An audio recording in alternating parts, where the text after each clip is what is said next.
We turn our attention to the boys and the Class 1A assignments. Again, there are 16 teams in the finals, and 2 teams share the same lane. So Coldwater South Central is alongside Weston.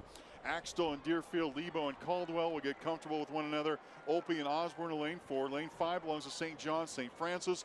Dighton is in lane 5, and this race is now underway. Top 16 teams, and generally very much like our relay race, or excuse me, like our sprints, the best teams or the fastest times go in lanes 3, 4, and 5. In this case, I'd keep an eye on Caldwell and Opie, Osborne, Beloit, St. John's.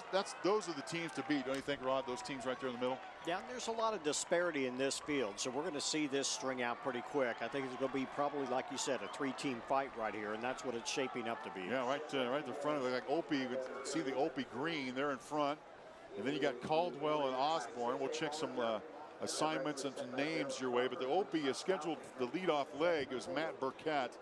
He is a senior on a Opie team. And yeah, indeed, it's like St. Francis right there in second. No, changing hands in the baton. That's not always a good idea. You see it happen, and changed it back again. Went left hand, right hand, went back to the left, to the right hand. That's Casey Crean. He's a sophomore. He doesn't know any better. He's just a sophomore, right, Rod? You got takes a while to learn to keep that baton in one hand. Well, I'm not going to scold him when he's sitting here running like he is right here, because he's going to put up a pretty good number. Now, time-wise, if they can, and they're getting close, obviously 2 minutes would be awesome, but somewhere about 2:05, 2 minutes first leg, that'd be great. Yeah, you're looking at it. Intermediate relay. These kids are going to do about 1:59 to 2 flat. Opie and St. Francis. And there's your third place team at the moment. 30-75 we just saw. Take the hand off here. I'm going to check that was Spencer Heist from Osborne. They are in third at the moment. So it's Opie, St. Francis, and Osborne, at least at the first handoff. Second leg for Opie team is Camden Holting. He is a sophomore, and running the second leg for St. Francis is Tate Bussey. And the same leg for Osborne team is Spencer Heist. He is a junior. And boy, Opie, again, we already talked about the Opie team. They don't have a track, so they're running the dirt. You got to respect that. They're like the blue-collar team of Class 1A.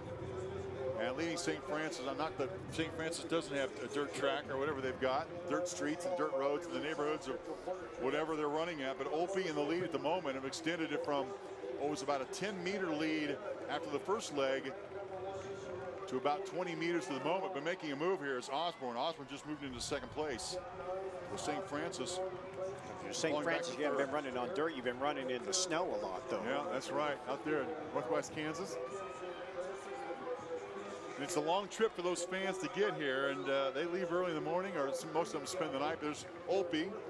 That is Camden Holting. Opie has a reputation for a team that has really good middle distance and long distance runners. And boy, the 800 meters, look at that flag fly, the official holding that flag up. You can really kind of get a feel for the northerly wind, the direction that it's coming from.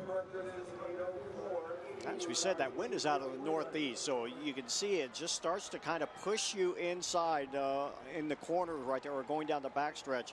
It does make you really quite uncomfortable. Remember, you see that silver edging on the track. That is raised up about 3 inches, and so if you hit that, you're not going to stay upright very long. You will go down if you touch that barrier.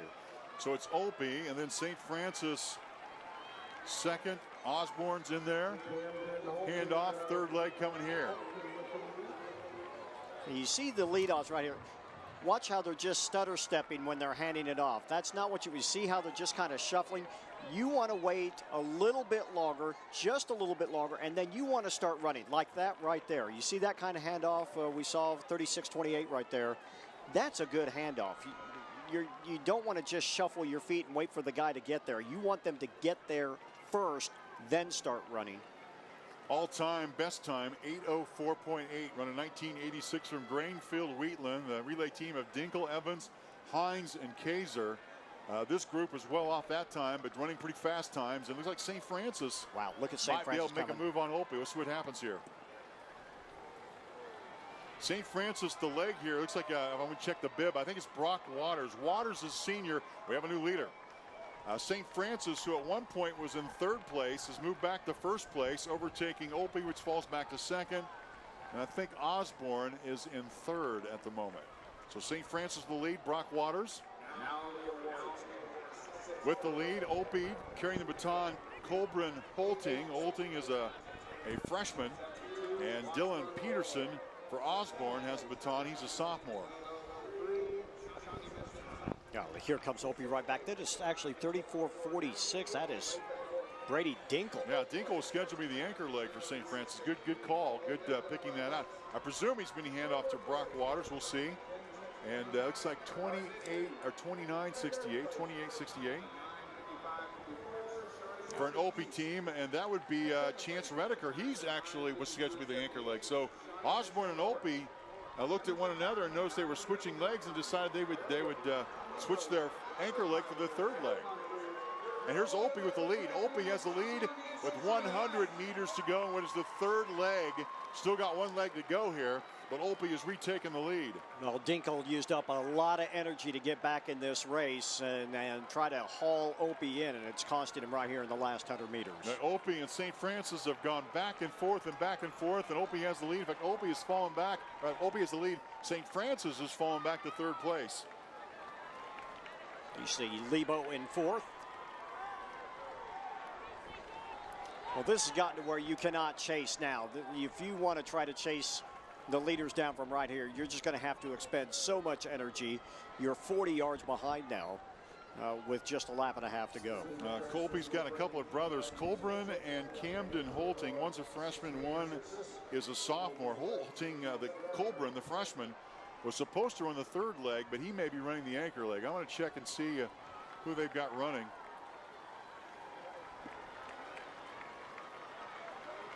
Almost looks like True. Did they put True in the 29-71?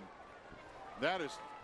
I think that's Chet. Is that Kyler True with are they running the anchor leg for Opie? That is Kyler True, and he's ran a best of 1:49 all time. So there ain't nobody catching him on this. They did not mess around with that, did they? The future Oklahoma State product. All of a sudden, things got really smooth and really fast. But Kyler True, on the list that we have, he's not scheduled to compete in the boys 4x800 meter relay. But you are allowed to change. You can.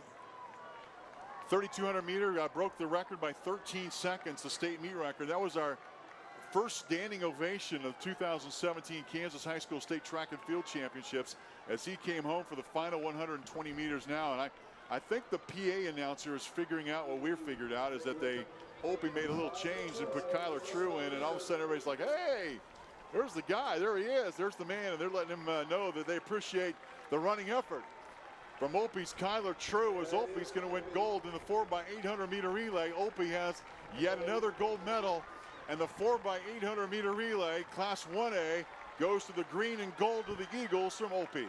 Well, that was just a nice training run to get ready for what's coming up later this afternoon as Osborne comes home with a pretty good time themselves in second place. I wonder what, boy, hands off to the Kyler True kind of takes, obviously, the headlines here. I wonder what event he's going to pull out of it. You only went in 4. So I wonder what his strategy is going to be for the rest of the day, since they, in this 4x800 meter. That might be something we'll keep an eye on. You got to think he's going to run the probably the 8 or the 1600, of course. Yeah, I would think so. Opie, Osborne, St. Francis. The team from Osborne ends up getting the silver medal, and Osborne well back the Opie leg, but Osborne's team of Pierce Walters, Spencer Heist, Dylan Peterson, and Colin Gerbast. And here's how Opie took the lead on St. Francis. Just gritted it out after running into the wind, and then with the wind at his back, and then ran to the finish. So Opie gets to the finish line with a gold medal.